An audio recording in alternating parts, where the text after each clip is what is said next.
सभी भक्तों को श्री शिवाय नमस्तुभ्यम हर हर महादेव। आज की कथा श्री ब्रह्म शिव महापुराण में गुरुजी ने 15 जुलाई जो श्रावण को शिवरात्रि पड़ रही है, श्रावण की शिवरात्रि की पूजा हर साल करते हैं, उसकी ही पूजन सामग्री बताई है। पूजन सामग्री को आप वीडियो में देखकर नोट कर लीजिएगा कि आपको किस किस सामग्री की आवश्यकता पड़ेगी और कितनी कितनी मात्रा में आपको ये सामग्री चाहिए होगी।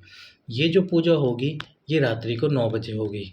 रात्रि को 9 बजे गुरुजी ने इसलिए रखी है क्योंकि जो पुरुष है वह घर से बाहर रहते हैं और वे पूजा में शामिल नहीं हो पाते हैं। तो रात्रि को 9 बजे जब ये पूजा करेंगे तो पुरुष लोग भी इस पूजा में शामिल हो जाएंगे और जब वे अपने हाथ से काली मिर्च के दाने भगवान शंकर के शिवलिंग पे समर्पित करेंगे तो उनका जो रोग है, दुख तकलीफ है, वह समाप्त होगी और रोग उनको कभी भी नहीं सताएगा। तो इसलिए ये पूजा रात्रि को 9 से 10 बजे तक होगी, 1 घंटे 15 जुलाई के दिन ये पूजा ऑनलाइन होगी। या तो आप आपके घर पे किसी ब्राह्मण को बुला सकते हैं, विद्वत ब्राह्मण को जो जानकारी में हो आपकी उसको बुला सकते हैं। यदि ब्राह्मण को आप बुलाने में असमर्थ हैं तो आप स्वयं भी ये पूजा कर सकते हैं, जैसे आप पिछले साल ये पूजा करते हुए आ रहे हैं। तो अब आपको किस किस सामग्री की आवश्यकता पड़ेगी। सबसे पहले जो आपको ज़रूरत पड़ेगी, गेहूं के कुल 21 दाने गेहूं के चाहिए। ये गेहूं के दाने वंश वृद्धि के लिए। काली तिल जो आपको चाहिए होगी वो चाहिए होगी 1 चुटकी काली तिल चाहिए होंगे। उसके बाद पीला चंदन, जो पीला चंदन है वो थोड़ा सा रखना अपने पास में। पीला चंदन आपको थोड़ा सा अलग रखना कटोरी में, और ये पीला चंदन साथ में जो पूजा की थाली आप बनाएंगे, अभी आपको आगे बताऊंगा। एक पूजा की थाली आपको बना के रखनी है तो थोड़ा पीला चंदन ज़्यादा रखिएगा। उसके बाद में आपको कमलगट्टे लेने हैं। कमलगट्टे जो लेने हैं वो लेने हैं कुल 5, क्योंकि कमल के पुष्प नहीं मिल पाते तो आपको कमलगट्टों की आवश्यकता पड़ेगी। कमलगट्टे ले लीजिए। गुलाब के जो फूल हैं, गुलाब के फूल कुल 7 लेने हैं आपको। यदि गुलाब के फूल ना मिल पाए तो आप सफ़ेद पुष्प ले लीजिए। सफ़ेद पुष्प भी आपको 7 ही लेने होंगे। यदि गुलाब के फूल और सफ़ेद पुष्प दोनों मिल रहे हैं तो आप दोनों ले सकते हैं। शमी के पत्ते, शमी के जो पत्र आएंगे, शमी के पत्ते आएंगे, वो आप ले लीजिए साथ।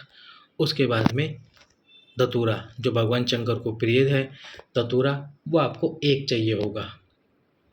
धतूरे के बाद में चावल के आपको 108 दाने लेने होंगे, और ये 108 दाने आखे होने चाहिए, यानी कि एक भी चावल का दाना टूटा हुआ नहीं होना चाहिए। सारे के सारे चावल के दाने साबुत होने चाहिए, टूटा हुआ ना हो, इस बात का विशेष ध्यान रखना। कुल 108 चावल के दानों की आपको आवश्यकता पड़ेगी। काली मिर्च जो होगी, इसको आपके काली मिर्च के कुल 21 दानों की आपको आवश्यकता होगी। ये काली मिर्च रोग मुक्ति के लिए होती है। जब आप काली मिर्च समर्पित करते हैं भगवान शंकर के शिवलिंग पे तो ये आपका रोग मुक्त कर देती है। सुपारी, जो गोल सुपारी आती है पूजा वाली, वो आपको 3 चाहिए होगी। एक तो भगवान गणेश जी के लिए, एक माता गौरी के लिए, और एक जो चाहिए होगी आपको संकल्प के लिए। उसके बाद में आपको थोड़ी सी कपूर चाहिए होगी हवन के लिए, जो आप आरती उतारेंगे उसके लिए। साथ में थोड़ी सी लौंग इलायची भी रखना। भगवान शंकर के जब आप पूजन करेंगे तो उसमें गुरुजी लौंग इलायची भी आपसे समर्पित कराएंगे। उसके बाद आपको पंचामृत रखना है। पंचामृत जो रखेंगे, पंचामृत एक कटोरी में बनाकर रखें, जिसमें आप 5 वस्तुएं मिला दें। दूध, दही, घी, शहद और शक्कर, ये तो आप एक कटोरी में बनाकर रखना पंचामृत।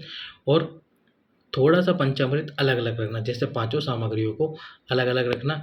एक कटोरी में तो 5 सामग्री मिलाकर रखना, और अलग अलग 5 सामग्री भी अलग से रखना है जो पंचामृत होता है।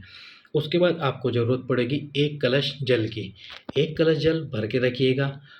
1 कलश जल से ज़्यादा भी भर के रख सकते हैं आप, क्योंकि जल खत्म हो जाए तो पूजा में से बीच में आपको उठना ना पड़े, इसलिए 1 कलश जल भी भर के अवश्य रखिएगा। उसके साथ ही आपको 5 फलों की आवश्यकता पड़ेगी। फल जो चाहिए वो 5 फलों की आवश्यकता पड़ेगी। मिठाई या तो आप शॉप से ला सकते हैं या अपने घर पर ही गुड़ या फिर शक्कर, इनका भी इस्तेमाल कर सकते हैं। भगवान को भोग लगाने के लिए थोड़ी सी मिठाई की आवश्यकता पड़ेगी। आप बाहर से भी ला सकते हैं या गुड़ शक्कर का भी भोग लगा सकते हैं। इत्र की 1 शीशी आप मंगा के रख लेना। पूजन सामग्री में इत्र का भी ज़रूरत पड़ती है। पीले चंदन के बारे में आपको बता ही दिया है। उसके साथ एक जो मूली का धागा आता है, ये जो मूली का धागा है ये एक पूरा गिट्टा ही आता है। ये मूली के धागे की आपको ज़रूरत पड़ने वाली है। इस मूली के धागे को ला के रखना। कपूर आपको पहले ही बता दी है, लौंग इलायची भी आपको बता दी। पंचामृत बना के रखना थोड़ा सा कटोरी में। साथ ही साथ में एक पूजन की थाली भी बना कर रखना, जिसमें आप रोली, चंदन, अबीर, गुलाल ये भी रखें। साथ में 2 दीपक, घी के 2 दीप होने चाहिए। एक दीप जो कि अखंड ज्योत जलेगी, जब हम पूजा शुरू करेंगे उसी समय पे अखंड ज्योत जलेगी। और एक दीप होगा उसके लिए जब हम भगवान शंकर की आरती करेंगे पार्थिव शिवलिंग की। तो ये सारी सामग्री की आपको ज़रूरत पड़ने वाली है। यदि कोई परिचित ब्राह्मण ना मिले तो आप स्वयं ये पूजा कर सकते हैं। इस प्रकार ये पूजन सामग्री को आप नोट कर लीजिएगा। नोट करने के बाद में ये पूजन सामग्री ले आएँ। जो वस्तु आपको ना मिल पाए उसकी जगह पे आप अक्षत रख सकते हैं। जैसे आपको काली मिर्च ना मिले या फिर गोल सुपारी ना मिले तो उसकी जगह पे आप अक्षत को रख सकते हैं। साथ ही साथ में जो बेलपत्र हैं उनकी भी जानकारी दे देता हूँ। बेलपत्र आपको ज़रूरत पड़ने वाली है 7 बेलपत्र की ज़रूरत पड़ेगी।